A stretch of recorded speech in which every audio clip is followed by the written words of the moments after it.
इस वीडियो के अंदर मैं आपको सरफेस टेंशन यानी पृष्ठ तनाव के कॉन्सेप्चुअल क्वेश्चंस यानी जो एग्जाम में पूछे जाते हैं वो आपको यहाँ मैं सॉल्व कराने वाला हूँ।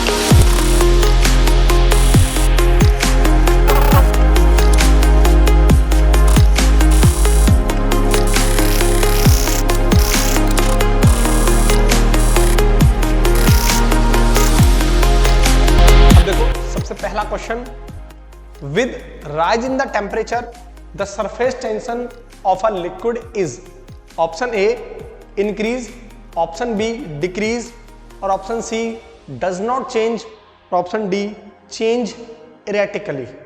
यानी तापमान में वृद्धि के साथ तरल का पृष्ठ तनाव ऑप्शन ए बढ़ता है, घटता है, नहीं बदलता है और अनिश्चित रूप से बदलता है। ठीक, तो देखो ये आपके पास यहां एक कंटेनर है, ठीक है, ये कंटेनर है और इस कंटेनर के अंदर लिक्विड है। ठीक, ये लिक्विड है।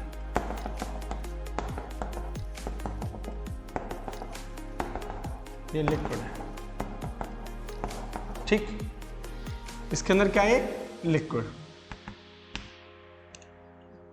क्वेश्चन तुमसे ये बोल रहा है कि टेम्परेचर बढ़ाने पर सरफेस टेंशन क्या होगा, कम या ज्यादा या नहीं बदलेगा। ये आपको ऑप्शंस दे रखे हैं। तो देखो ये लिक्विड के अंदर माने चलो यहां अंदर, यहां जस्ट अंदर, तो होता क्या है, लिक्विड की क्या प्रॉपर्टी होती है कि लिक्विड के अंदर हर बूंद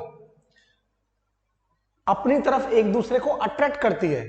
उसके बीच में एक फोर्स लगता है जिस फोर्स का नाम होता है इंटरमॉलिक्यूलर फोर्स ऑफ अट्रैक्शन।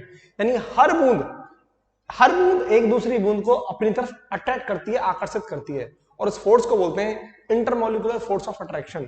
यानी मान के चलो ये वाली बूंद है, तो यहां जितनी भी बूंद है, ये वाली बूंद नीचे वाली बूंद इसको अपनी तरफ अट्रैक्ट करेगी, ये वाली बूंद भी इसको अपनी तरफ अट्रैक्ट करेगी, ये वाली भी ड्रॉप अपनी तरफ अट्रैक्ट करेगी, ये वाली ड्रॉप भी इसको अपनी तरफ अट्रैक्ट करेगी, ऊपर वाली ड्रॉप भी इसको अट्रैक्ट करेगी, ये वाली ड्रॉप भी इसको अट्रैक्ट करेगी और ये वाली ड्रॉप भी इसको अट्रैक्ट करेगी। यानी लिक्विड की एक प्रॉपर्टी होती है कि उसके अंदर हर वाटर के अंदर हर ड्रॉप एक दूसरी ड्रॉप को क्या करती हैं? अट्रैक्ट करती हैं और उस फोर्स को हम बोलते हैं, जिस फोर्स से वो करती हैं, इंटरमॉलिक्यूलर फोर्स ऑफ अट्रैक्शन। तो आप देखो यहां पर इस बूंद का जो नेट फोर्स होगा वो क्या होगा? 0। आई थिंक बात क्लियर है। तो इस बूंद का नेट फोर्स क्या होगा? 0। अब देखो अगर इसी चीज को आप इसकी सरफेस पर देखो, यहां यानी चलो ये बूंद है, ये वाली एक बूंद है और एक ये बूंद है, ठीक है, और इसकी सरफेस ऊपर अब तो कोई बूंद है नहीं, तो नीचे वाली बूंद और साइड वाली बूंद क्या करेंगे? इसको अपनी तरफ अट्रैक्ट करेंगे। ठीक है, अपनी तरफ अट्रैक्ट करेंगे। नीचे वाली बूंद भी इसको अपनी तरफ अट्रैक्ट करेंगे और साइड वाली बूंद इसको अट्रैक्ट करेंगे, क्योंकि ऊपर तो कोई बूंद है नहीं।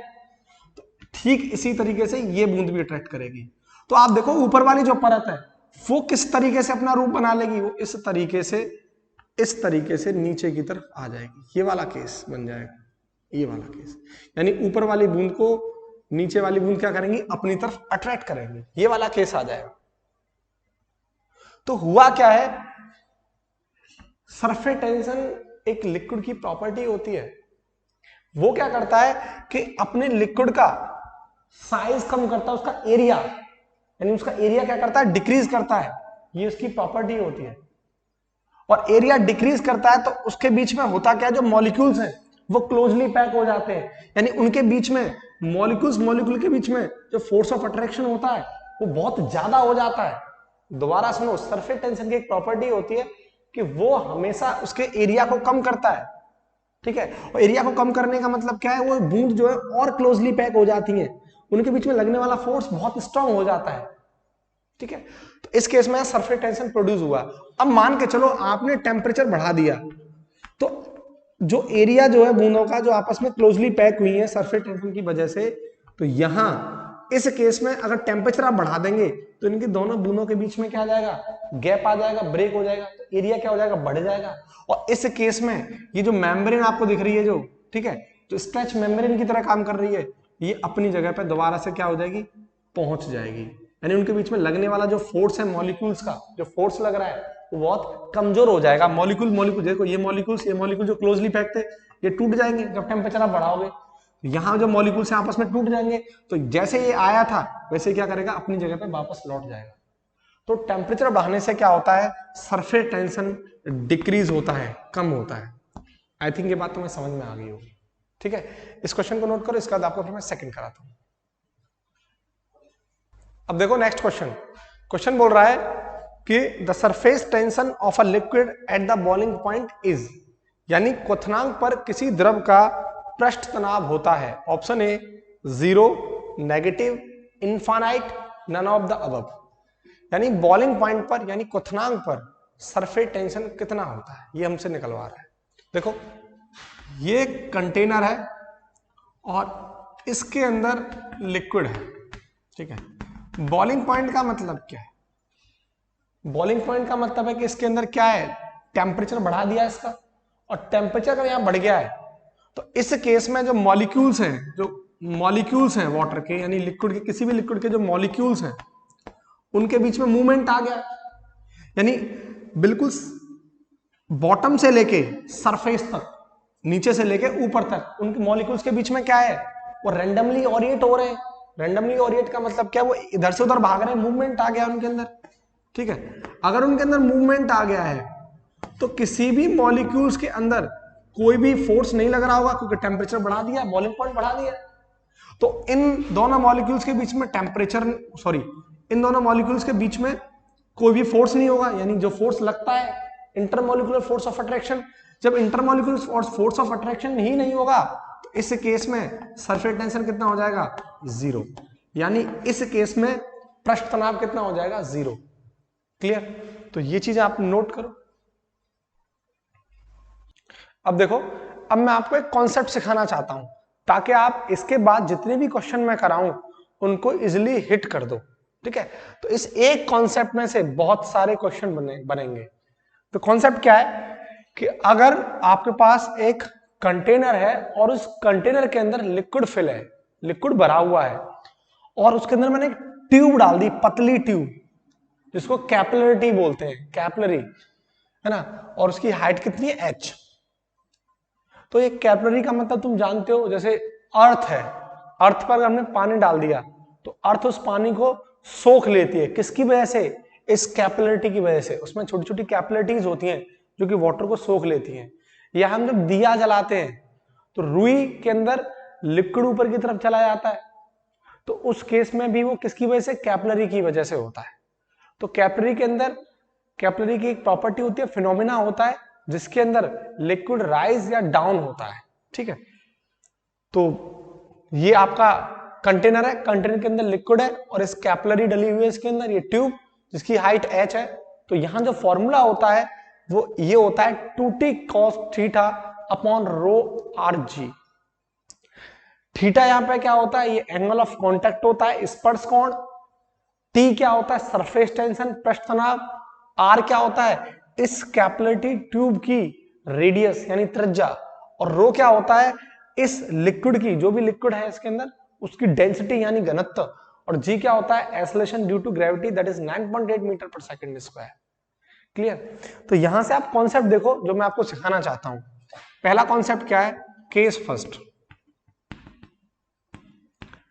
पहला केस ये कि यदि if theta is less than 90 degree, यानी ये theta angle of contact, what, theta यहां पे क्या है, एंगल ऑफ कॉन्टैक्ट, स्पर्श कोण, angle of contact that is स्पर्श कोण।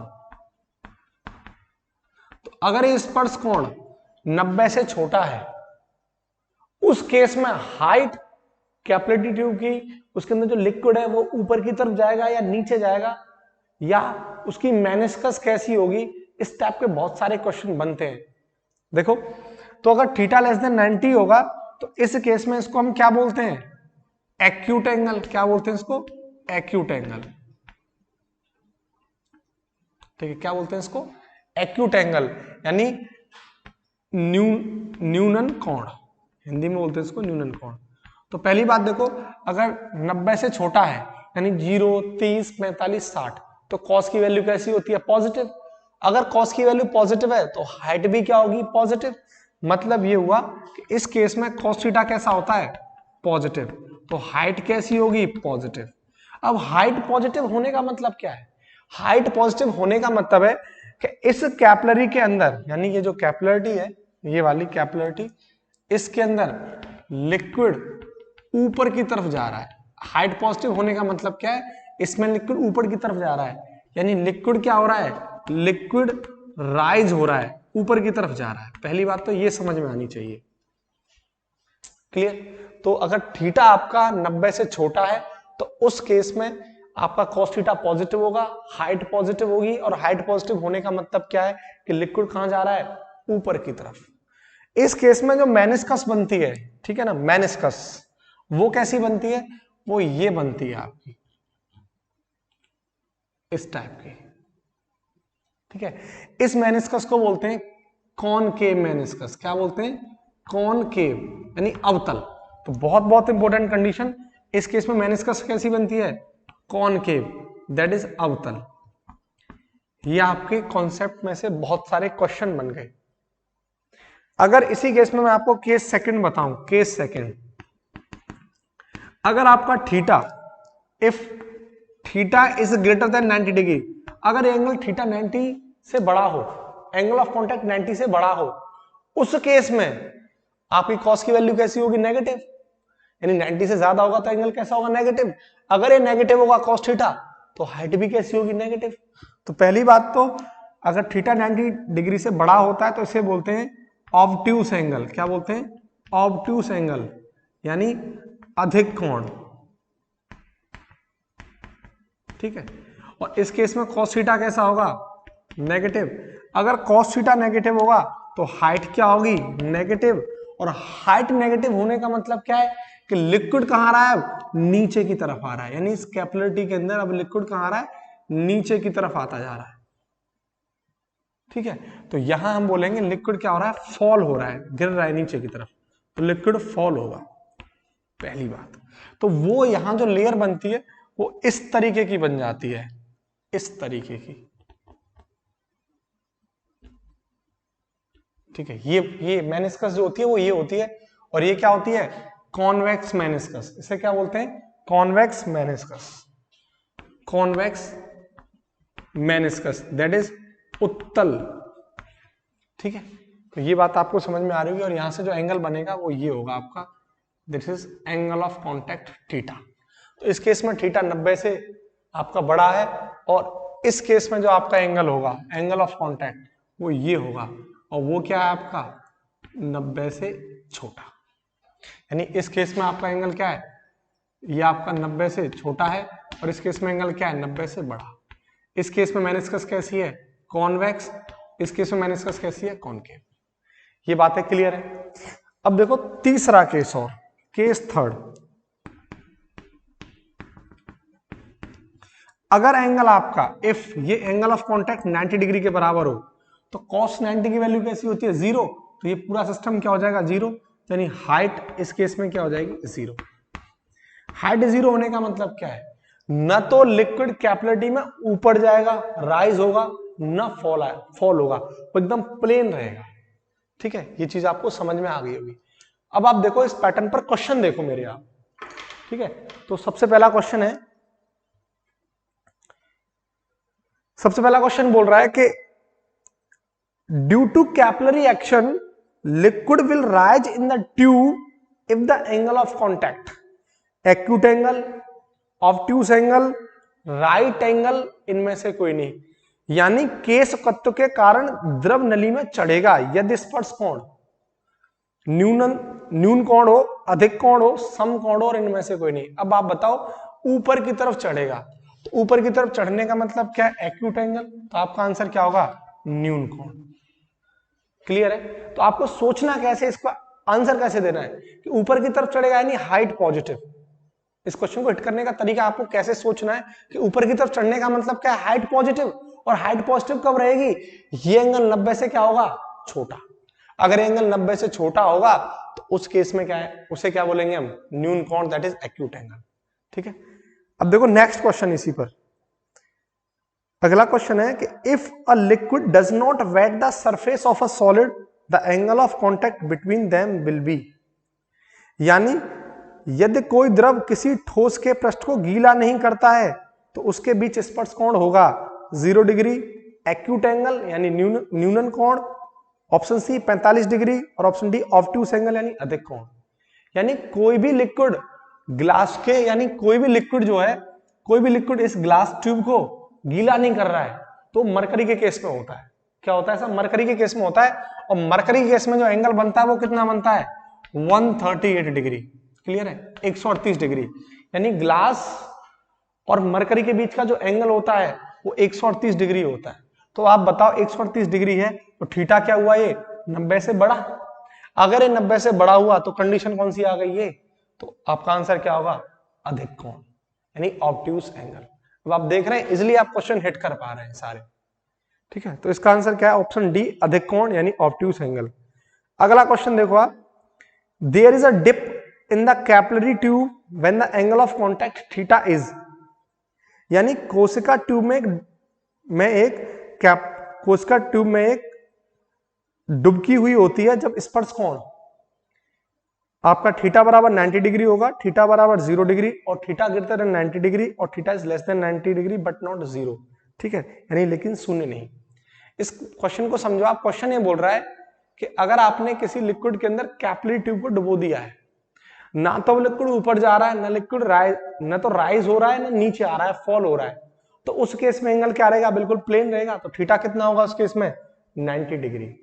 हाइट तभी तो 0 होगी। तो इसका आपका आंसर क्या है? Theta is equal to 90 degree. Option A is correct. ठीक है, 3 क्वेश्चन। अगला क्वेश्चन देखो आप, the meniscus of a mercury in the capillary tube is, option A concave, convex, plane, not define. यानी केस का नली में पारे की सतह की आकृति होगी उत्तल, अवतल, समतल, निश्चित नहीं। पारे का केस आपसे पूछ रहा है। और अभी मैंने आपको बताया था पारे और ग्लास के बीच का एंगल 138 डिग्री होता है और थीटा 90 डिग्री से बड़ा है, और 90 डिग्री से अगर बड़ा है तो क्या होगा आपका केस? अधिक कोण। और अगर अधिक कोण है तो आपके केस में मेनिस्कस कैसी होगी? कॉन्वेक्स। यानी इसका आंसर क्या है? उत्तल। Option B is correct. Clear? देखो इस कॉन्सेप्ट पर इतने सारे सवाल हो गए। अब एक सवाल और देखो क्वेश्चन क्या बोल रहा है कि if the diameter of a capillary is double, ठीक है, यानी इस कैपिलरी का डायमीटर दुगना कर दिया जाए तो flow of water in the tube will be, double हो जाएगा, आधा हो जाएगा, remains constant, increase by 3 times. यानी यदि केस का नली का व्यास दुगना कर दिया जाए तो नली में पानी का चढ़ाव, ऑप्शन ए दुगना हो जाएगा, आधा हो जाएगा, नियत रहेगा, 3 गुना बढ़ जाएगा। पहली बात तो इनके ऑप्शन से हमें आंसर दे सकते हैं। अगर आप इसकी डायमीटर या रेडियस बढ़ा दोगे तो लिक्विड चढ़ने में वो इंक्रीज तो होगा नहीं, वो कम ही होगा पहले के कंपैरिजन में। तो देखो इसको समझो आप। तो यहां आपको डायमीटर और हाइट के बीच में रिलेशन क्या दे रखा है? ये दे रखा है। अब देखो हाइट और आर के बीच में, रेडियस के बीच में ये रिलेशन दे रखा है। पहले आपको सवाल में दे रखा है उसने कि उसका जो व्यास है वो कितना कर दिया है? दुगना। डायमीटर कितना कर दिया है? उसका दुगना। तो पहले मान के चलो उसका डायमीटर R1 मान लो वो है R, बाद में उसका R2 जो क्या कर दिया है? वो दुगना कर दिया पहले का, दैट इज 2R। तो पहला केस और ये सेकंड केस। तो क्या मैं इस बात को ऐसे लिख सकता हूं? H2 अपॉन H1 बराबर दैट इज R1 बटे R2। देखो H2 अपॉन H1 बराबर R1 कितना है? R, और R2 कितना है? 2R। R से R गया तो यहां से देखो आपका H2 कितना निकल आएगा? H1/2। कितना हो गया? पहले का आधा। तो इसका आंसर क्या है? Half. Option B is correct. ठीक है, अभी आप चीजें अच्छे से नोट करिए, इसके बाद मैं आपको नेक्स्ट कॉन्सेप्ट की तरफ लेके चलता हूं। अब देखो, अब मैं आपको क्वेश्चन कराने से पहले 2 इंपॉर्टेंट कॉन्सेप्ट कराना चाहता हूं, ताकि जैसे मैंने अभी इससे पहले जो कॉन्सेप्ट कराया था तो आपने इजीली क्वेश्चन को समझ लिया था और हिट कर दिया था। ठीक वैसे ही मैं आपको 2 इंपॉर्टेंट कॉन्सेप्ट कराने जा रहा हूं और उस पर बेस्ड आपको क्वेश्चन करने हैं। ठीक है, तो देखो पहली कंडीशन क्या है कि छोटी छोटी बूंदें, यानी n बूंदें हैं, छोटी छोटी बूंदें हैं, n बूंदें। कितनी बूंदें हैं? n बूंदें, n ड्रॉप्स। इन n ड्रॉप से मिलके एक बड़ी बूंद बनाई जा रही है। क्या बनाई जा रही है? बड़ी बूंद। इस बड़ी बूंद की जो रेडियस है वो कैपिटल R है और छोटी छोटी बूंद की जो रेडियस है वो क्या है? Small r। पहला केस तो ये हो सकता है। तो आपसे एग्जामिनर पूछ सकता है एग्जाम के अंदर कि बताओ इस केस में एनर्जी लिबरेट होगी या मुक्त होगी, या एनर्जी एब्जॉर्ब होगी, अवशोषित होगी। और एयरफोर्स के अंदर 2018 के एग्जाम में पूछा गया क्वेश्चन है ये, जो मैं आपको भी बताऊंगा इसके बाद जो कराऊंगा। ठीक है, दूसरा केस क्या हो सकता है कि एक बड़ी बूंद है, ये रही बड़ी बूंद, इसकी अगेन वही रेडियस आर है, कैपिटल आर, और इस बूंद को स्प्लिट कर दिया, तोड़ दिया, इसमें से फिर छोटी छोटी बूंदें बना दी। ठीक है, एन बूंदें बना दी छोटी छोटी, तो उस केस में इसकी जो रेडियस है वो स्मॉल आर है। तो अब इस केस में तुमसे पूछ सकता है कि बताओ जब बड़ी बूंद से आपने छोटी छोटी बूंदें बनाई, अब एनर्जी लिबरेट की यानी मुक्त हुई ऊर्जा इसमें से, या एब्जॉर्ब हुई, अवशोषित हुई। ये दो कंडीशन आपको बहुत अच्छे से समझ में आनी चाहिए। हम कई बार इसमें कंफ्यूजन में रहते हैं, तो मैं आपको यहां कोई कंफ्यूजन नहीं होगा, उस तरीके से आपको उस कॉन्सेप्ट को आपका बिल्ड करना है। मुझे देखो यहां सिंपल सा कॉन्सेप्ट है। पहली बात आपके दिमाग में रहनी चाहिए कि छोटी छोटी बूंदों का हमेशा सरफेस एरिया यानी सरफेस एरिया दैट इज पृष्ठीय क्षेत्रफल हमेशा क्या होता है, ज्यादा। क्या होता है, ज्यादा। पहली बात तो आपके दिमाग में ये होनी चाहिए, छोटी छोटी बूंदों का जो सरफेस एरिया होता है वो ज्यादा होता है, और जो बड़ी बूंद है उसका सरफेस एरिया यानी पृष्ठीय क्षेत्रफल वो क्या होता है, वो आपका कम होता है। ये बात आपके दिमाग में होनी चाहिए। सरफेस एरिया वो हमेशा इसका क्या होता है, बड़ी बूंद का कम, और छोटी छोटी बूंदों का क्या होता है, ज्यादा। तो अब आपसे एनर्जी पूछ रहा है, मुक्त होगी यानी लिबरेट होगी, या एब्जॉर्ब होगी, अवशोषित होगी। तो देखो एनर्जी का जो फॉर्मूला होता है, सरफेस एनर्जी यानी पृष्ठीय ऊर्जा, वो होता है आपका फॉर्मूला T इंटू डेल्टा ए। टी बोले तो सरफेस टेंशन दैट इज पृष्ठ तनाव, और ए बोले तो डेल्टा ए बोले तो चेंज इन सरफेस एरिया। ठीक है, यानी अब इसको मैं ऐसे भी लिख सकता हूं, शुरुआत में इसका जो सरफेस एरिया है वो इनिशियल एरिया ए और फाइनल एरिया ए है, ये बोल सकता हूं। तो मैं इस बात को ऐसे भी लिख सकता हूं, T into A final minus A initial, delta A को ऐसे भी लिख सकता हूं। अब आप देखो इसका जो सरफेस एरिया है वो कम है, यानी इसका क्या है, वो कम, और इसका सरफेस एरिया क्या है, ज्यादा। मान लो मैं आपको एक नॉर्मल सी बात समझाने के लिए मान लेता हूं, इसका जो सरफेस एरिया है वो 3 है और इसका सरफेस एरिया है 5, क्योंकि ये ज्यादा है। अब आप फाइनल यानी 3 में से 5 को घटाओगे तो ये वैल्यू कैसी बनेगी, नेगेटिव, और इसका मल्टीप्लाई करेंगे तो कैसी आएगी वैल्यू, नेगेटिव। तो इस केस में एनर्जी कैसी आएगी, नेगेटिव, यानी सरफेस एनर्जी कैसी आएगी, नेगेटिव। और सरफेस एनर्जी नेगेटिव का मतलब जानते हो क्या होता है, कि आप यानी जो ड्रॉप है उसके अंदर से क्या हो रही है, एनर्जी निकल रही है, एनर्जी लिबरेट हो रही है। बहुत बहुत इंपॉर्टेंट कंडीशन कि अगर एनर्जी सरफेस एनर्जी नेगेटिव आ रही है, इस बात का मतलब है कि आपके अंदर से एनर्जी निकल रही है, एनर्जी लिबरेट हो रही है। तो इसका आंसर क्या होगा कि एनर्जी नेगेटिव आ गई, इसका मतलब क्या होगा कि जो एनर्जी है वो एनर्जी क्या हो रही है, energy is liberated, liberate that is what, मुक्त, यानी एनर्जी क्या हो रही है, मुक्त हो रही है ऊर्जा। पहली बात तो क्लियर है, तो इस केस में ऊर्जा मुक्त होगी। अब ये वाला केस देखो, तो अगेन वही चीज, इस केस में देखो आप, इस केस में सरफेस एनर्जी छोटी छोटी बूंदों की हमेशा ज्यादा होगी, सरफेस एरिया, और इस केस में भी सरफेस एरिया क्या होगा, कम। तो आपसे क्या पूछ रहा है, वो एनर्जी पूछ रहा है, तो E बराबर क्या होगा, T इंटू डेल्टा ए, और डेल्टा ए का मतलब क्या है, फाइनल माइनस इनिशियल, इसका आप मानो इनिशियल और इसका एरिया क्या है, फाइनल। अब देखो ये ज्यादा है और ज्यादा में से कम को माइनस करेंगे, तो मान के ज्यादा ये 5 है और कम क्या है, 3। आप 5 में से 3 को माइनस करोगे तो वैल्यू कैसी बनेगी, पॉजिटिव। तो आपकी जो एनर्जी है वो कैसी आ गई, पॉजिटिव। एनर्जी पॉजिटिव का मतलब क्या है कि आप एनर्जी एब्जॉर्ब कर रहे हो, एनर्जी ले रहे हो। तो इसका मतलब क्या हो गया, ई अगर पॉजिटिव आ गया तो इस केस में एनर्जी क्या होगी, एब्जॉर्ब, एब्जॉर्ब यानी अवशोषित। ये बात आपके दिमाग में क्लियर हो जानी चाहिए, ठीक है, इसको आप नोट करो। अब इस पर मैं आपको एक क्वेश्चन कराता हूं। अब देखो नेक्स्ट क्वेश्चन, क्वेश्चन बोल रहा है कि the end droplet of a liquid each having its surface energy E form a big drop in this process. Option A, total energy will be absorbed. Option B, energy will be liberated, that is E bracket 2 to the power 2 by 3 minus 1.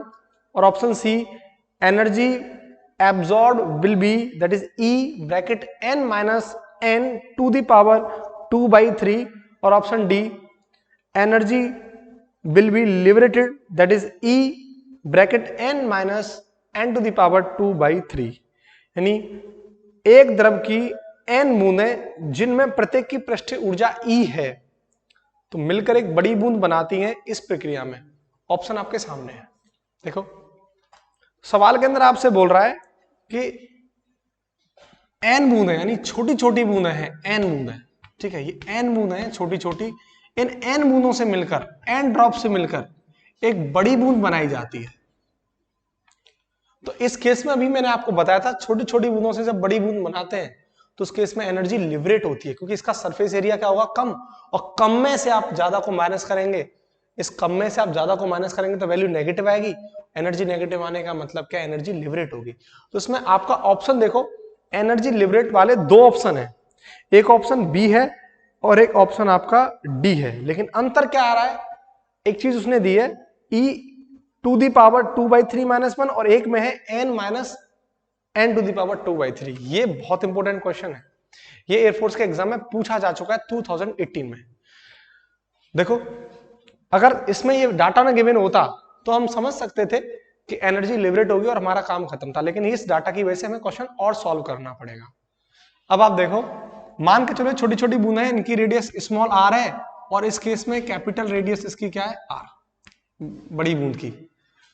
अब आप देखो इनका volume छोटी छोटी बूंदों का और बड़ी बूंद का वॉल्यूम क्या होगा, दोनों का सेम, तो मैं बोल सकता हूं वॉल्यूम ऑफ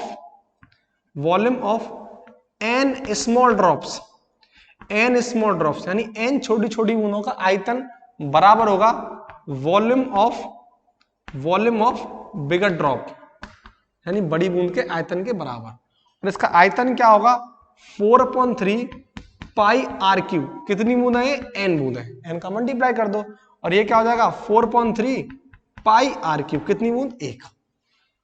अब आप देखो यहां से 4/3 पाई से 4/3 पाई खत्म, तो आ क्या गया n आर क्यूब बराबर आर क्यूब। इसको सॉल्व करोगे तो ये आ जाएगा n की पावर 1/3 स्मॉल r बराबर कैपिटल R। ये आपके पास डाटा आ गया, क्लियर।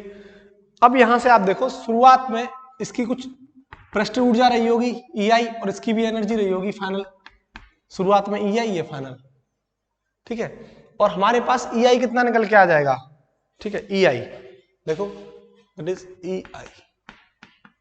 तो हमारे पास फॉर्मूला होता है सरफेस एनर्जी का that is T into delta A, लेकिन कितनी बूंदें हैं n, तो n से आप इसका मल्टीप्लाई कर दो, तो ये कितना आ जाएगा n इंटू टी, और एरिया कितना होता है 4 पाई स्मॉल r स्क्वायर, ठीक है। और देखो फाइनल एनर्जी क्या निकल के आ जाएगी, E फाइनल बराबर व्हाट, T इंटू डेल्टा ए, और ये कितना निकल के आ जाएगा T इंटू डेल्टा ए, कितना इसका आ जाएगा, सॉरी डेल्टा ए नहीं A, that is what A initial, और ये क्या आ जाएगा A फाइनल, और फाइनल का कितना निकल के आ जाएगा 4 पाई कैपिटल R स्क्वायर। तो देखो फर्स्ट और ये सेकेंड।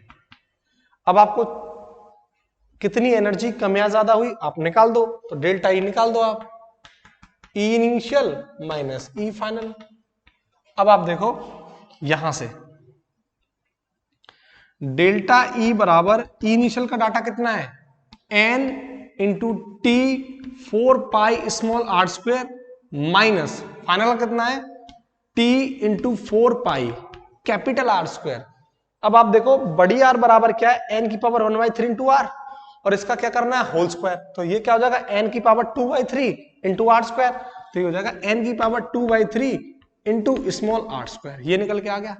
अब आप देखो कॉमन क्या क्या आ सकता है 4 pi R square T, 4 pi R square T, ये कॉमन आ जाएगा, तो 4 pi small r square T, अंदर क्या बचा ये n और n to the power 2/3, n minus n की पावर 2/3, और ये किसका फॉर्मूला होता है 4 pi R square area surface area और T सरफेस टेंशन, तो इसे क्या बोलते हैं एनर्जी, तो E n minus n to the power 2/3।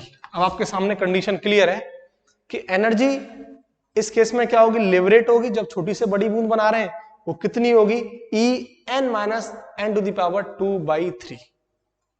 I think you got it, और आपका ऑप्शन डी इज करेक्ट। ठीक है, ये आप नोट करो, इसके बाद फिर मैं आपको नेक्स्ट क्वेश्चन और कराता हूं।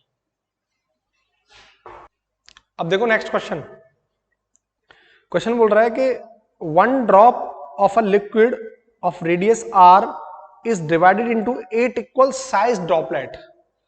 If the surface tension is T, then the work done in this process will be option A 2 pi r cube T, option B 3 pi r cube T, और option C 4 pi r square T, और option D 2 pi r T square। यानी capital R त्रिज्या की द्रव की एक बूंद को 8 बराबर बराबर आकार की बूंदों में विभाजित किया जाता है। यदि पृष्ठ तनाव T है तो इस प्रक्रिया में किया गया कार्य होगा। अब ध्यान से देखें, जो आपको ऑप्शन दे रखा है उसमें कैपिटल R है, स्मॉल r नहीं है। ठीक, हमें मिस्टेक, ये छोटी बात है लेकिन है ब्लेंडर मिस्टेक जो हम करते हैं। अब आप देखो, हमसे सवाल के अंदर बोला है कि आपके पास एक बड़ी बूंद है और उस बड़ी बूंद से आप छोटी छोटी बूंदें तोड़ रहे हो। कितनी बूंदें? 8। तो ये हमारे पास एक बड़ी बूंद है, ठीक है, और इसकी रेडियस दे रखी है उसने कैपिटल R। ठीक, और इसमें से 8 छोटी छोटी बूंदें, 4, 6 और 2 8 छोटी छोटी बूंदें सेम साइज की टूट रही है, और इसकी रेडियस है स्मॉल r। कितनी बूंद है? नंबर ऑफ बूंद 8। ठीक, और आपसे पूछ रहा है कि बड़ी बूंद से छोटी बूंद तोड़ने में, 8 बूंद तोड़ने में हमने कितना कार्य किया, वो वर्क बताना है हमें। ठीक है, तो पहली बात तो वही चीज कि दोनों का वॉल्यूम कैसा होगा? सेम। ठीक है, तो volume of the big drop बराबर वॉल्यूम ऑफ स्मॉल ड्रॉप, तो इसका क्या हो जाएगा 4.3 पाई कैपिटल R क्यूब, और इसका क्या हो जाएगा 4.3 पाई स्मॉल r क्यूब, और n से मल्टीप्लाई कर देंगे, और नंबर ऑफ बूंद कितनी? 8। क्लियर। अब आप देखो 4.3 पाई से 4.3 पाई कैंसिल, बचा क्या आपका r क्यूब बराबर स्मॉल r क्यूब इंटू 8, तो आप r बराबर लिख दो, ये कितना हो जाएगा 2r, बड़ी r बराबर आ गया 2 स्मॉल r। वर्क का फॉर्मूला क्या होता है? वर्क का फॉर्मूला होता है सरफेस एनर्जी के बराबर T इंटू डेल्टा ए, ये आपका फॉर्मूला होता है। और डेल्टा ए अगेन क्या होता है? इसको मैं ऐसे लिख सकता हूं, ए फाइनल माइनस ए इनिशियल, ये फॉर्मूला होता है। इसका ए इनिशियल सरफेस एरिया और फाइनल एरिया मान लो ये है। ठीक है, अब आप देखो इसमें से डायरेक्ट वैल्यू पुट करो आप कि टी फाइनल कितना हो जाएगा, यानी ये फाइनल है तो ये आ जाएगा 4 pi small r square into n, और n कितना है आपका 8, माइनस ये कितना आ जाएगा 4 pi capital R square, area आ गया 4 पाई R स्क्वायर। अब आप देखो आपका जो आंसर है वो कैपिटल R में है, 4 पाई R स्क्वायर टी या 4 पाई R क्यूब टी आपका कैपिटल R आंसर है। तो आप एक काम करोगे, स्मॉल r की जगह कैपिटल R पुट करोगे तभी तो कैपिटल R बनेगा। तो एक काम करो, स्मॉल r की वैल्यू यहां से क्या निकल के आ गई, कैपिटल R/2, तो यहां पुट कर दो R/2, that is what 4 pi, that is R/2, तो ये आ जाएगा आपका R square by 4 into 8 minus 4 pi R square. तो आप देखो ये आपका आ गया 4 से 4 खत्म, तो ये बचा आपके पास T 8 पाई capital R square minus 4 pi capital R square, ये आ गया। और 8 में से 4 गया तो कितना बचा 4 पाई R स्क्वायर, तो आपके पास आ गया ये 4 pi capital R square T, यानी कितना वर्क किया आपने 4 pi capital R square T. ठीक है, तो देखो इसका आंसर हो गया 4 पाई R स्क्वायर टी। आपको मैंने सरफेस टेंशन यानी पृष्ठ तनाव के जबरदस्त क्वेश्चन विद कॉन्सेप्ट कराए, और कम समय में आपको मैंने सारे क्वेश्चन कवर अप कर लिए। इसके अलावा क्वेश्चन एयरफोर्स में बनेगा नहीं। ठीक है, तो लेकिन वीडियो को ज्यादातर शेयर करें और चैनल को सब्सक्राइब करना ना भूलें, और बेल आइकन को जरूर प्रेस करें ताकि मेरी हर वीडियो की नोटिफिकेशन आपको